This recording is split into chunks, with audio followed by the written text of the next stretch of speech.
학방하실 때 얘기하셨던 내용 중에 질문이 있습니다.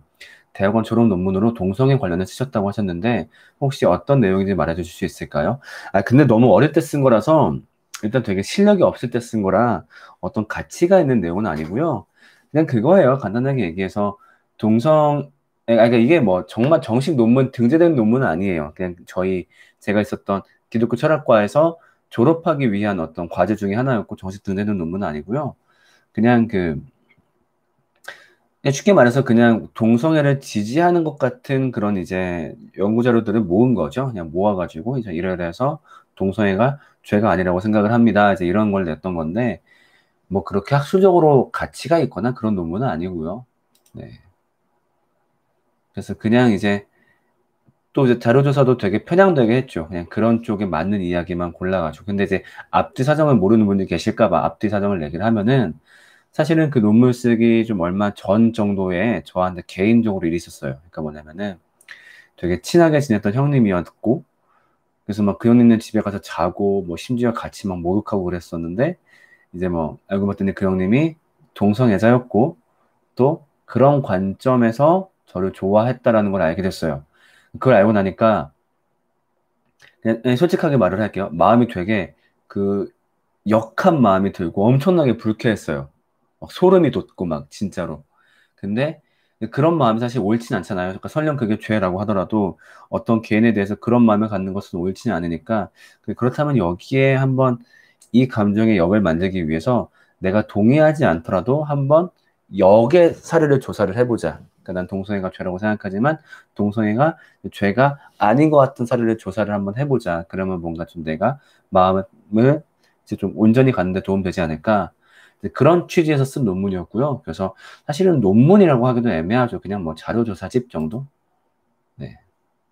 지금 저도 구할 수 없어요. 어딨는지. 그때 한번 쓰고 말았어가지고.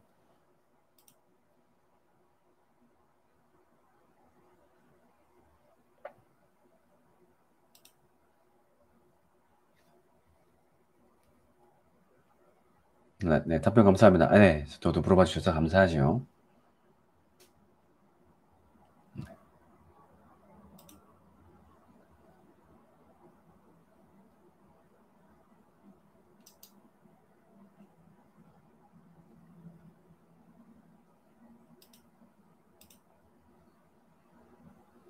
네, 아, 그리고요, 저번도 한번 얘기했지만 만약에 이제 3분 동안 질문이 없는 경우에는 그때 방송 바로 종료합니다. 뭐 삐져서가 아니라요.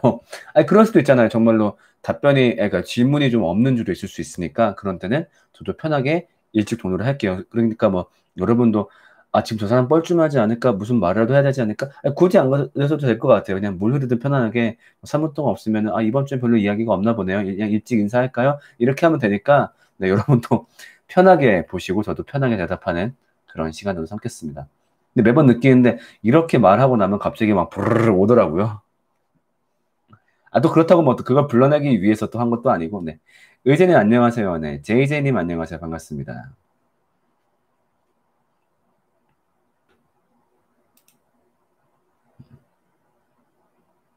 펄슈님, 아, 그런 의미에서 이번 주 수업은 어떠셨나요?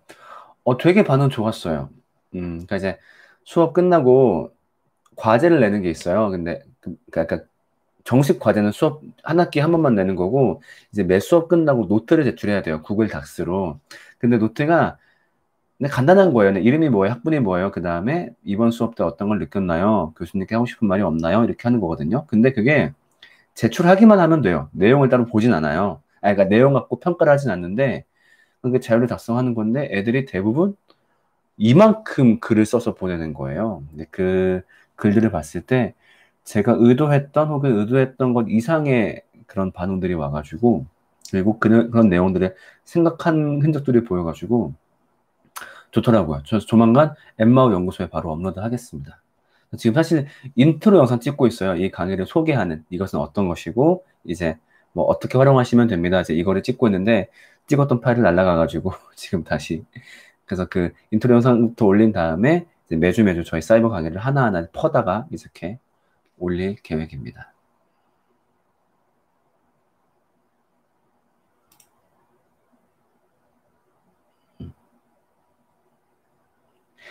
라이프님, 혹시 기독교 관련 책 많이 읽으시나요? 읽으신다면 책을 고르는 나만의 기준 같은 게 있으신가요? 일단은 거르는 책들 있죠. 간증집 거르고요. 네, 그 다음에 큐티집 거르고요. 그 다음에 제일 제가 집중하는 거는 성경신학. 네, 그러니까 성경을 구속사 관점에서 잘 보여주는 책을 가장 많이 좋아해요. 요즘 읽고 있는 책은 요거예요. 음, 어디 갔지? 이거 나 놨었는데?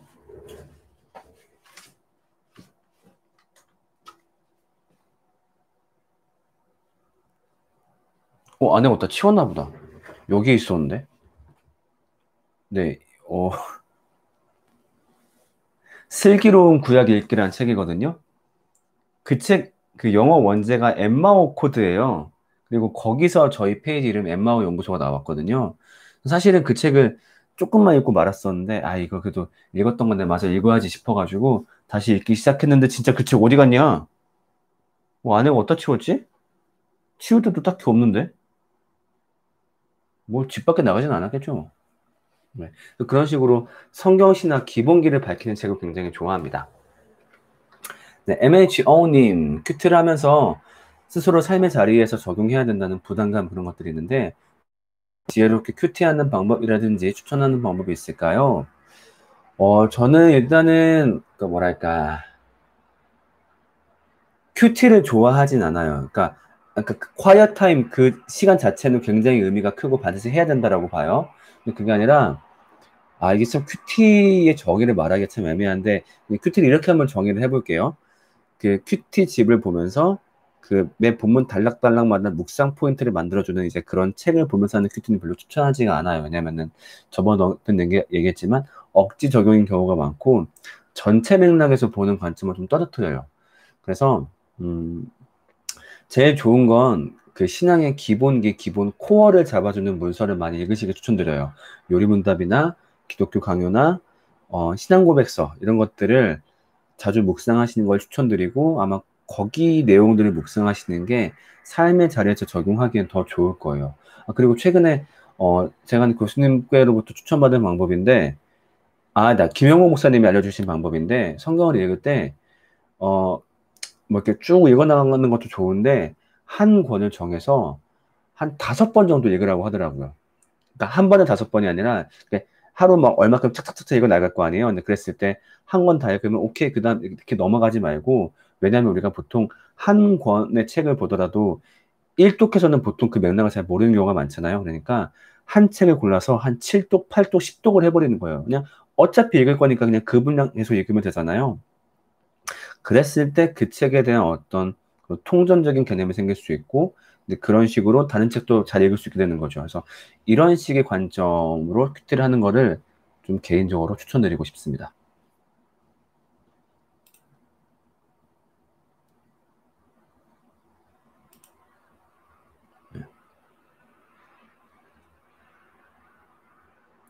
로잉님, 건강한 찬양팀은 어떤 찬양팀이라고 생각하시나요? 조만간 찬양팀 콘텐츠 업로드를 하려고 했어요. 근데 마침 나왔으니까 얘기를 해볼게요. 일단은 찬양팀 자체가 찬양의 이유가 가득한 팀이어야 되겠죠. 그러니까 뭐냐면은 찬양은 해야 할 일, 열면 덥고, 닫으면 덥고 열면 시끄럽고 미치겠네. 그러니까 찬양이란 거는 해야 할 일이기도 하지만 더 정확하게 말한다면은 할 수밖에 없는 일이에요. 왜냐면은 너무 감사하고 기쁘기 때문에. 그렇다라고 한다면은 찬양팀이라고 했을 때 최소한 그 이유가 있는 사람들이 이야겠죠. 정말 하나님을 고백할 수밖에 없고 기뻐할 수밖에 없고 찬양할 수밖에 없는 이유가 이미 그 안에 있는 사람들. 그리고 그 이유가 성경적인 이유인 사람들. 그러니까 예를 들면은 나는 경배할 거야. 왜 하나님 짱이야. 이렇게 막연하게 알고 있다든가 아니면 뭔가 잘못된 개념으로 하나님이 이번 주에 내 다리 고쳐줬어. 아니면 나 감기 낫게 해줬어. 이런 식으로 왜곡되게 알고 있는 것이 아니라 성경에 근거한 찬양의 이유를 가진 사람들이 일단 예배자들이죠. 그렇죠? 그 중에서도 찬양팀, 사실 저는 조금 더 제가 좋아하는 표현은 예배 인도팀인데, 예배 인도팀이라고 얘기해 볼게요. 그 와중에 예배 인도팀이라고 한다면은 예배자 겸 인도자죠. 그리고 인도자는 기본적으로 서비스를 제공하는 사람들이에요. 그렇기 때문에 이 회중들이 예배를 할 수 있게 도와주는 마인드가 가득한 사람들이 건강한 예배인도 팀이라고 생각이 들어요. 근데 어떻게 도와주냐라고 했을 때 어떤 사람들은 막 화려한 음악을 보여준다든가 어떤 사람들은 아니면 뭐 굉장히 재밌는 멘트를 준비한다든가 아니면 굉장히 막 은혜로운 뭔가를 보여준다든가 그렇게 생각을 하거든요. 그게 아니라 이 사람들이 어떤 감정을 도와주는 것도 아니고 어떤 뭔가 도와주는 것도 아니고 딱 하나 이 사람들이 예배를 잘 할 수 있게 도와주는 거. 그러니까 하나님을 잘 높일 수 있게. 그러니까 이 목적에 부합해서 선곡을 하고 음악을 준비하고 모든 걸 세팅하는 그게 바로 건강한 찬양팀이라고 생각이 들어요. 그러니까 간혹 가다가 좀 이제 불건전한 경우를 몇 번 보는데 예를 들면 첫 번째 일단 아까 얘기했던 것처럼 찬양에 이유가 없는 사람들이 모인 경우 왜 경배해야 되는지도 몰라요. 그냥 교회에서 봉사를 하니까 하는 거야. 리더든 멤버들이든 간에 그렇게 되는가? 두 번째 성경적인 찬양에 대한 성경적 지식이 없는 경우 그래서 예배하려고 모였는데 예배라는 것이 무엇인지도 모르기 때문에 예배에 적합한 선곡을 할 줄도 모르고 혹은 성경 신학과 어긋난 찬양을 거르는 방법도 모르고 하나는 어 자기를 드높이기에 바쁜 사람들 자꾸 뭔가를 쇼잉하려고 하고 아니면 어려운 곡을 카피하려고 하고 아니면 우리 이런 거 할 줄 알지롱 자꾸 이런 걸 보여주려고 하고 근데 그게 아니라 이제 그렇게 하는 팀들 그러니까 그런 좋지 않은 사례들이 굉장히 많이 있죠. 근데 그런 것이 아니라 예배 이유를 온전히 아는 상태에서 사람들을 돕는 팀, 그게 바로 예배 인도팀이라고 생각을 해요. 그런 관점에서 봤을 때 아쉬운 팀들이 참 많죠. 개교를 봐도.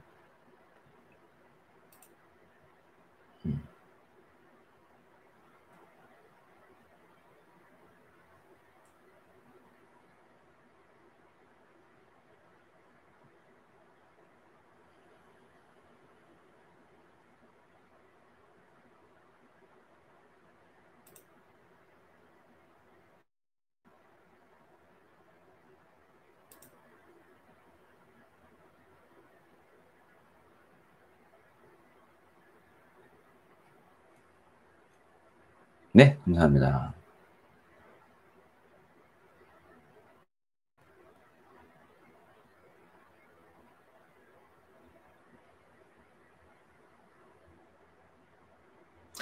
네, 안녕히 가세요. 감사합니다.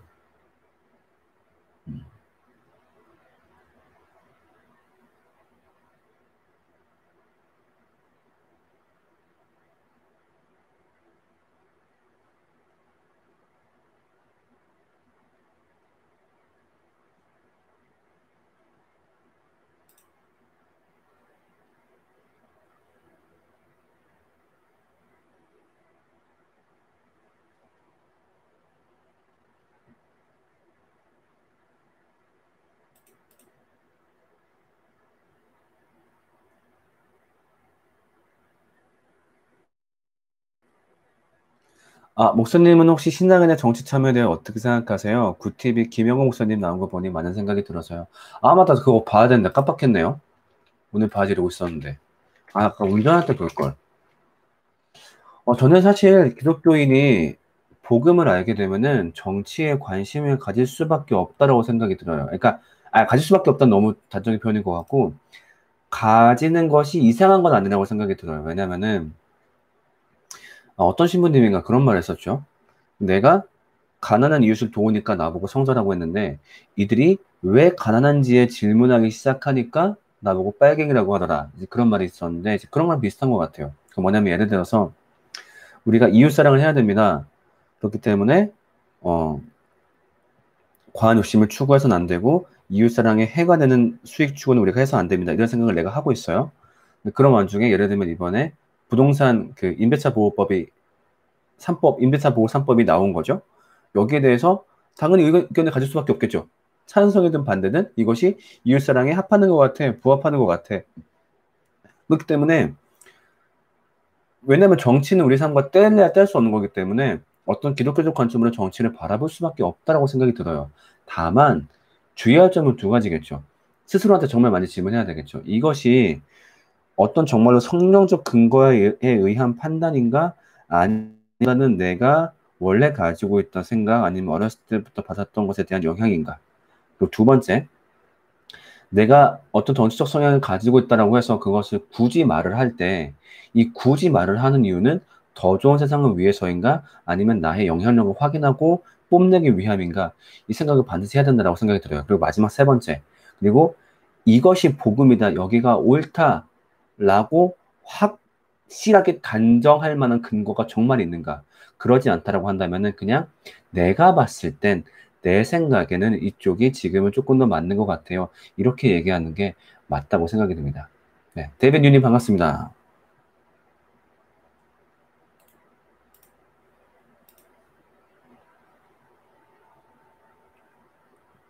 아마 김 목사님도 비슷하게 말씀하시지 않으셨을까 생각이 드네요.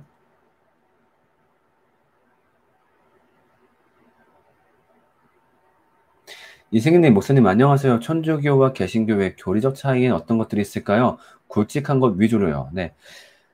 일단 밝히고 싶은 거는 저는 천주교의 교리에 좀 동의되지 못하는 부분들이 많고요. 그래서 누가 나보고 너 천주교 가볼래? 라고 얘기한다면 저는 거부할 것 같아요. 그렇지만 그 사람들이 이단이냐고 누가 물어본다면 그것도 참 애매할 것 같아요. 왜냐면은 이단의 기준이 만약에 구원이 없는 곳을 이단이라고 한다면은 천주교에 구원이 없다라고 단정할 수는 또 없다라고 생각해요. 물론 없을 수도 있겠다라는 추측은 가능하지만 거기에 대해서는 사람이 함부로 이해할 수 있는 부분이 아니기 때문에 왜냐면 어쨌든 그들도 예수님을 믿고 그분의 구속사역을 믿기 때문에 괜찮지 않을까 생각이 들지만 아무튼 지금 다시 질문에 집중해가지고 큰 교리적 차이 어떤 것들이 있을까라고 했을 때 가장 큰 차이는 그거죠. 전통에 대한 존중. 그러니까 천주교는 전통을 존중합니다. 왜냐하면 그것들 하나하나가 하나님 계획하심에 온 것이다. 근데 개신교 관점은 아니다. 사람은 타락할 수밖에 없기 때문에 중요한 건 이 사람의 전통을 유지하고 이것을 살펴보는 것보다 그 성경을 보는 거다. 솔라 스크립투라. 오로지 말씀에 근거해서 거기에 맞다면 맞는 거고 거기에 맞지 않다면 전통도 우리는 거부할 수 있다. 이게 좀 제 생각하고 많이 맞기도 하고요. 이게 가장 큰 차이점이고요. 그 다음에 뭐 사실 거기서 다 출발하는 것 같아요. 그래서 대부분 천주교에서 배울 점도 많이 있고 저도 많이 취하는 것이 있지만은 그렇다고 제가 거기를 지지하고 따르고 싶진 않더라고요.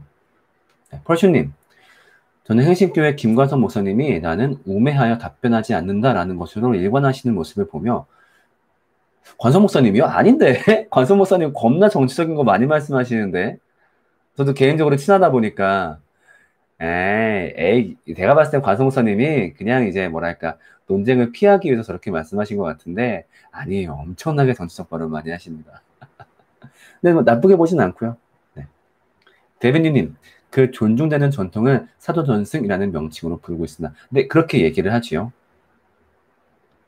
근데 저는 사실 그 사도전승 이면에는 어떤 게 있다라고 보면은 이 권력을 지키기 위한 게 있다라고 보거든요. 그러니까 밀라노 칙령 이후로 기독교가 타락을 하면서 기독교가 그 일반 사회 법 체계, 일반 사회의 조직 체계를 많이 배워오죠. 그러면서 에마 반갑습니다. 네, 그러면서 이제 정말로 뭐랄까 그런 일반 권력기관이 그 권력을 유지하기 위한 방법들을 교회에 많이 가져온 게 있어요. 그러니까 예를 들면은 그 일반 권력기관에서 많이 하는 것 중 하나가 그 항상 그 왕조에 항상 등장했던 건데 이 왕을 신성시하거나 아니면 어떤 종교적 권력을 왕에다가 투여를 하죠. 그래야 왕의 말빨이 먹히고 특히나 이 왕이 나중에 뭐 신이 됐다 이렇게 얘기를 해버리면은 지금 현재 있는 왕도 나중에 신이 될 수 있기 때문에 함부로 볼 수가 없는 거죠.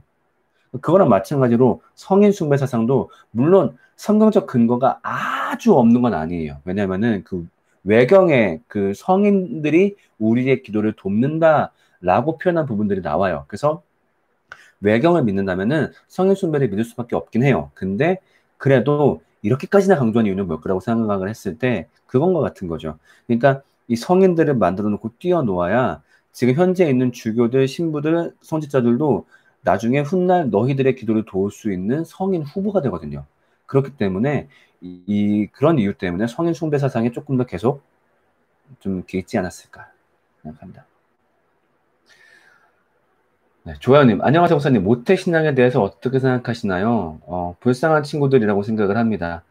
질문할 기회를 얻지 못한 경우가 많고, 하지만, 그 안에 체득화된 신앙의 습관들은 굉장히 좋기 때문에 다시 고민할 수 있는 기회와 복음에 대해서 다시 생각해 볼 수 있는 기회만 불어넣어 준다면은 불쌍한 사람들에서 행복한 사람들로 바뀌기 좋은 사람들이라고 생각을 합니다. 데비니님, 그래서 그리스도교가 로마에 가서 제도가 되었다는 말이 맞는 것 같습니다. 아, 그렇죠. 물론 이제 기독교 인구가 이렇게 가다가 밀라노 칙령 이후로 치솟은 건 맞아요. 근데 제 생각에는 순수성은 이렇게 가다가 밀라노 칙령 이후로 추락했다라고 생각을 해요. 그러니까 즉 종교의 정치 권력이 개입되었을 때 얼마나 추해지는가를 보여주는 사건이 저는 밀라노 칙령이라고 봐요. 물론 좋은 점이 없느냐 아주 없다라고 말은 할 수는 없겠지만 개인적으로는 굉장히 씁쓸합니다.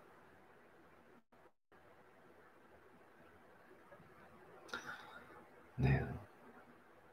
그렇죠. 그리스도가 그리스에 가서 철학이 되고 로마에 가서 제도가 되고 유럽에 가서 문화가 되고 미국에 가서 기업이 되었다. 그렇죠. 맞아요.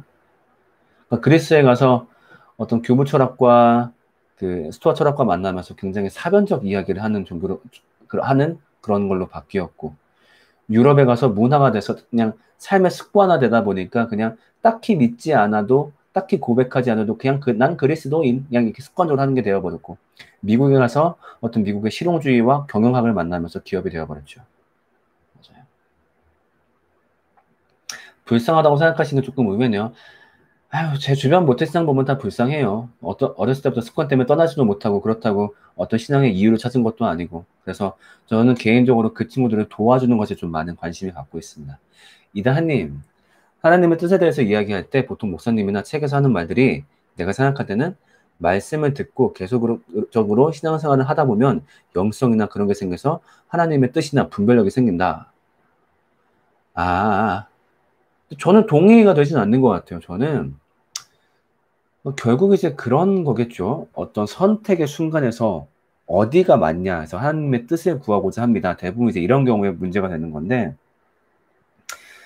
일단 우리한테 주어진 건 세 개명이죠. 하나님 사랑과 이웃 사랑. 그래서 그 관점으로 봤을 때 내 앞에 놓인 선택지가 하나님 사랑과 이웃 사랑에 해당되느냐 안 되느냐 그것 통해서 먼저 살펴보고 그래서 하나님의 사랑과 이웃 사랑을 방해되는 선택지가 있다고 한다면 그걸 일단 거르고 그 다음에 나머지 그래도 둘 다 문제 없고 둘 다 괜찮은 곳이다라고 한다면은 우리는 모르는 거죠. 그냥 어, 가슴이 뛰는 곳을 선택하는 게 맞는 것 같아요. 우리가 하는 뜻을 어떻게 알 수 있겠어요? 다만 계속 기도하는 거죠. 하나님, 제가 봤을 땐 여기 같거든요. 만약에 계획이 아니시거든 돌이키게 해주시고 만약에 이 길을 걷다가 역시 하나님 사랑과 이웃 사랑이 아님을 제가 느끼게 된다면 바로 나올 수 있게 도와주세요. 이렇게 가는 거죠. 근데 문제는 그 선택이 틀릴 수도 있겠죠. 그러니까 그 선택이 예를 들면 A, B 있을 때 B 갔어요. 근데 나중에 봤더니 A가 더 좋은 곳이었어. 이럴 수도 있겠죠. 근데 문제는 뭐냐면은 우리가 하나님의 뜻을 선택을 할 때, 내 삶에 유리한 선택이 옳은 선택이야. 애초에 이런 전제가 있다라는 거예요. 내 삶에 옳은 선택? 내가 더 잘 먹고 잘 사는 거, 그게 옳은 선택이었어. 그러니까 나는 내가 더 못 나가는 선택을 하기 싫어. 그래서 사실은 하나님의 뜻이 궁금하다라고 말은 하지만 그 내면을 살펴보면 그냥 자기가 잘 먹고 잘 살고 싶은 거거든요. 그렇기 때문에 일단 두려워하지 않으면 좋겠어요. 내가 A를 선택해서 잘 나가든 B를 선택해서 못 나가든 알게 뭐야. 어디에도 하나님이 계신데 주에서와 함께하니 그 어린 하나님. 내가 부하면 부한 대로 가난하면 가난한 대로 내가 추구하는 나라가 있겠지. 그러니까 이런 마인드로 편하게 생각하시면 좋겠어요. 데비님, 단톡방에서 매일 느끼는 게 개미지옥같이 헤어나올 수가 없으면서도 뭔가 하나씩 배우거나 깨닫거나 한다는 점입니다. 네. 저같이 옆 동네 출신도 부담 없이 어울릴 수 있어서 고맙습니다. 네. 뭐 같은 마인드로 다 같이 가는 거죠.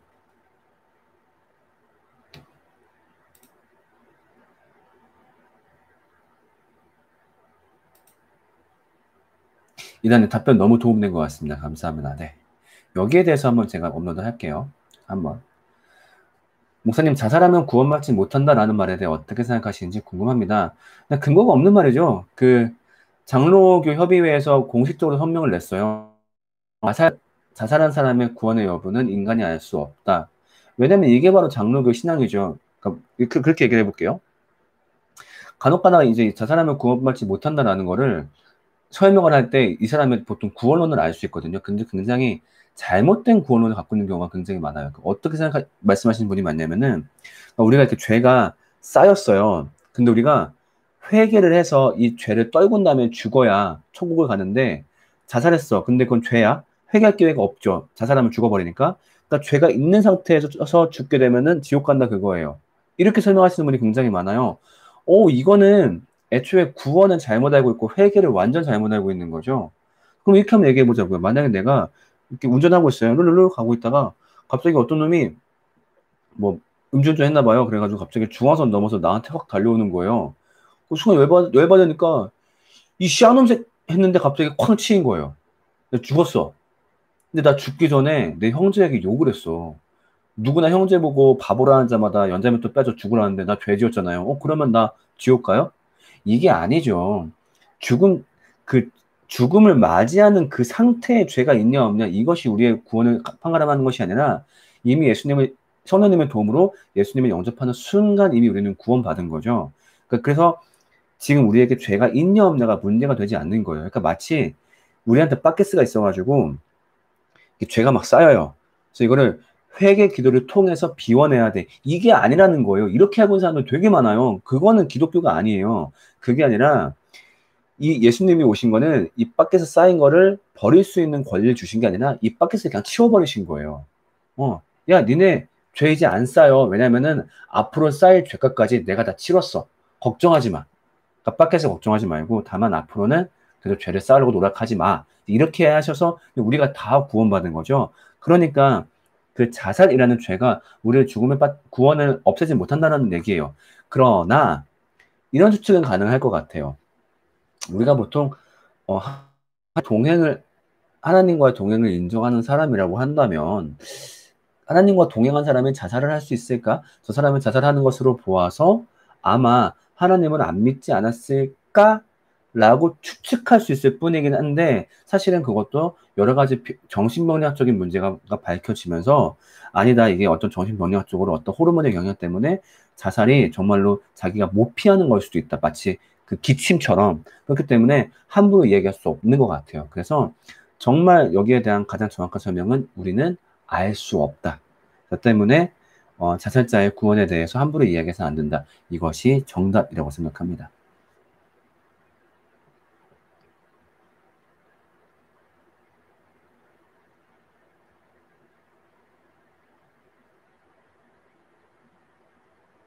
네. 믿음에 있어서 0.00001%의 의심을 가지고 있으면 믿지 않는 것, 이런 주장. 그렇게 말씀하시는 분들이 있어요? 아니, 그런 의심이 어떻게 없어요. 뭐, 그 정도는 있을 수밖에 없죠. 일단은, 우리가 살고 있는 세상이 깨어진 세상이고, 하나님과 단절된 곳인데, 어떻게 믿음에 아주 온전한 믿음만 있겠어요? 저는 뭐, 거기에 대해서 딱히 동의되지는 않는 것 같아요.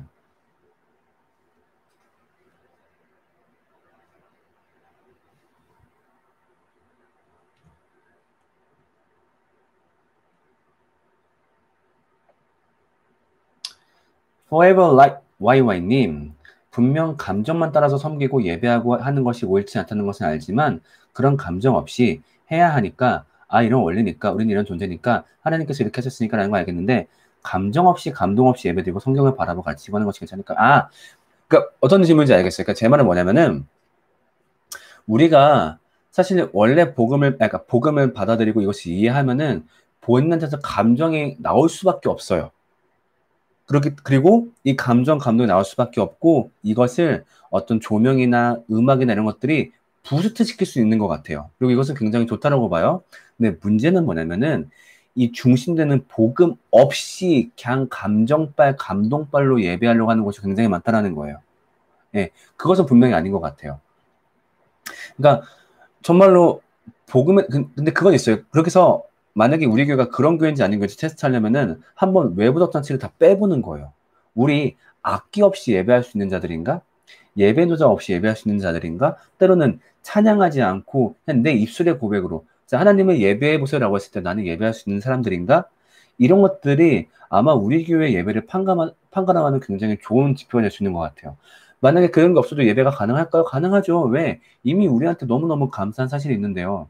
거기에 대해서 올바로 알고 있고 풍부하게 알고 있다고 한다면은 얼마든지 감정이 피어 올라요. 근데 어느 순간부터 보조 역할만 해야 될 그런 음악들이 메인이 된 경우가 많다 보니까 우리 안에서도 음악 없는 예배, 그런 외부적 장치 없는 예배를 상상을 잘 못하는 경우가 있어요. 그건 정말로 그랬던 예배예요. 그런 것이 아니라 정말로 오로지 그 구원과 그 기쁨에 대해서 예배하는 것이 필요하다고 생각을 합니다. 네, 이승희님, 네, 다다 매니매니님, 제 교회는 대형교회라서 매월 정해서 하는 헌금을 안산의 작은 교회로 보내고 있습니다. 이게 잘못된 헌금일까요? 아니요, 그렇지 않아요. 헌금의 목적은 하나님 사랑과 이웃 사랑이에요. 그거를 실천하기 위한 목적이라면은 뭐 좋은 헌금이지요. 답변 감사합니다. 구원에 대한 얘기하신 도중에 생각난 건데요. 이미 아직에 대해 간략히 설명해 주실 수 있을까요? 보통 이제 이거는 하나님 나라와 관련되어서 많이 사용되는 말이죠. 예수님이 이 땅에 오셔가지고 하나님 나라를 선포하실 때 하나님 나라가 올 거야. 나중에 이 세상 다 끝나면 올 거야 라고 말씀하시지 않으시고 하나님 나라가 이미 왔다라고 말씀하시죠. 그래서 우리가 그것을 참 생각해야 한다면 참 뭐랄까 생각할 게 많은 것 같아요. 하나님 나라가 이미 왔다고? 지금 아직 아니잖아. 세상은 그지 같은데? 그게 아니라 우리가 성령님을 통해서 예수님을 영접하게 되면은 하나님 나라, 즉 하나님의 통치가 이미 우리 안에서 시작이 된다는 거죠. 그리고 그 통치의 증거로 죄와 사망이 없는 것 같은 삶을 우리가 이미 살 수 있는 거죠. 그래서 우리가 죄로부터 해방되고 죽음의 공포로부터 해방된 삶을 살기 시작하면서 하나님 나라가 시작이 되는 것이고 그것이 공동체를 꾸리면서 이미 시작된 하나님 나라를 우리가 살기 시작하는 거죠. 근데 어디까지나 이것은 체험판 버전. 왜? 어쨌든 우리는 세상에 깨어진 세상 속에 살고 있기 때문에 온전할 수 없는 거죠. 여전히 하나님 나라가 아닌 세상과 상대를 해야 되고 아닌 사람들과 겪어야 되기 때문에 그렇지만 언젠가 그날, 즉 아직 오지 않은 그 날이 온다라고 한다면은 그땐 정말로 온전한 하나님 나라, 정말로 죄와 사망이 흔적도 없는 그곳에서 우리는 함께 하나님을 예배하게 되겠죠. 그게 바로 구원에 있는 의미와 아직입니다.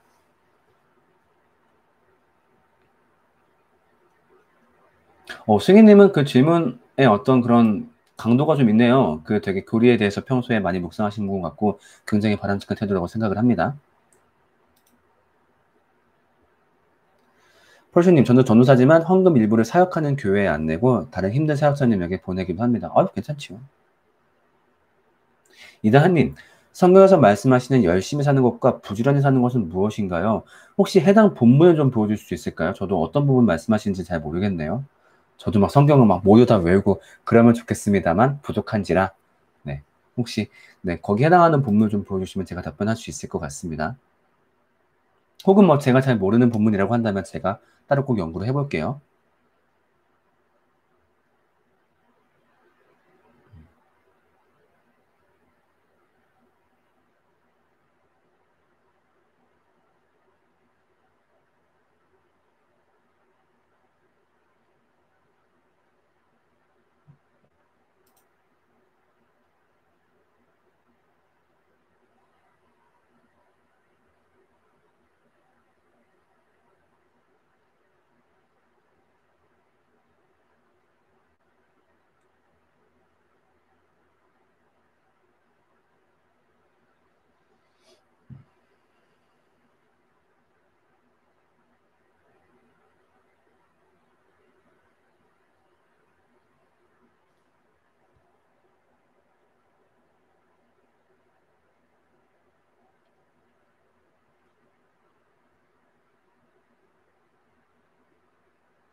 네, 그 해당 본문이 명확하게 발표되지 않으면 좀 제가 말씀드리기는 아직까지는 어려울 것 같아요.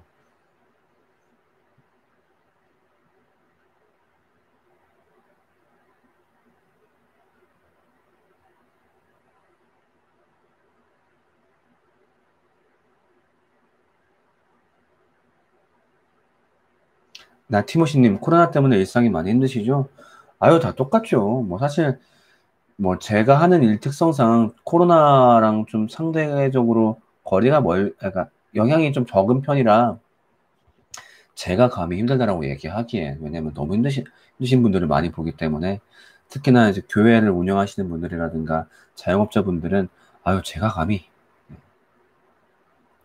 방의 분위기가 비슷한가요? 그쵸? 집이 넓지가 못해가지고 사실은 이 공간을 좀 깔끔하게 만들고 싶었는데 그게 어려웠어요. 아, 뭐 외모야 다 다르죠. 네. 아, 오늘 그 방송 여기서 마칠게요. 사실은 좀 제가 컨디션이 좀 별로 안 좋아요. 아, 그 지금 포에버 라이트님까지만 답변하고 마칠게요. 제가 오늘 아침부터 서울 가서 일을 보고 막 온 지 얼마 안 돼가지고 조금 좋지 않은 상태여가지고 조금 일찍 마칠게요. 어, 그럼 그 복음에 대한 감정적 반응이 없다면 믿음이 없다라고 해야 될까요? 아, 이게 사람마다 다 달라요. 사줘요, 사줘. 기프티콘 보내요. 아, 농담이에요. 진짜 보이지 마요. 농담이에요. 네. 어, 그런 거죠. 그러니까 사람마다 다 다른 것 같아요. 제가 봤던 어떤 사람들 같은 경우는 밋밋하게 이제 신압으로라 가지고 우리 말 중에 신압으로 복음을 받아들이는 사람도 있고, 그러니까 그냥 되게 어떤 지적인 동의로 오는 사람들. 아, 그랬구나. 그랬구나. 그랬구나. 감사하네. 야, 이런 사람들도 있고, 그러니까 이런 건데 약간 되게 성향 많이 따라가는 것 같아요. 그래서 어떤 사람들은 정말 펑펑 우는 그런 매 순간마다 그런 것이 있는 것 같기도 하고, 그렇기 때문에 어떤 사람들이 복음을 영접했냐 안 영접했냐를 알 수 있는 것은 일단은 복음에 대한 올바른 지식이 있는지를 먼저 점검하는 것 같아요. 그러니까 단순히 뭐 하나님이 계셔, 날 사랑하는 걸 믿어, 이렇게 막연한 것에 대한 지식이 아니라 정확히 어떠한 분이시고 나에게 어떤 사랑을 주었고 거기에 대한 명확한 지식이 있는지를 먼저 체크해야지만 이 사람이 정말로 구원받은 사람인지 아닌지 판별할 수 있는 것이 된다라고 생각이 듭니다. 그래서 절대 감정을 기준으로 삼지 마시고요. 그것은 우리의 기준이 될 수 없다라고 생각을 합니다. 네, 그래서 오늘은 여기서 좀 마칠게요. 저도 지금 목이 슬슬 갈라지기 시작하고 또 막 할 일이 좀 많이 겹쳐가지고 네, 그렇게 다음 주 또 뵙겠습니다. 저희 라이브 늘 이 시간대 합니다. 토요일 날 11시에 하니까요. 주중에 질문 쌓여 있으면은 잘 쌓아주셨다가 함께 오시기 바라겠습니다. 네, 어디 가냐니요? 전 집에 있습니다. 네. 그럼 우리 또 다시 만나겠습니다. 라이브에서 삭제하지 않으니까요. 네, 궁금할 때마다 언제든지 보시고요. 다시 올 때 메로나, 네, 나 혼자 먹을 거지롱. 안녕!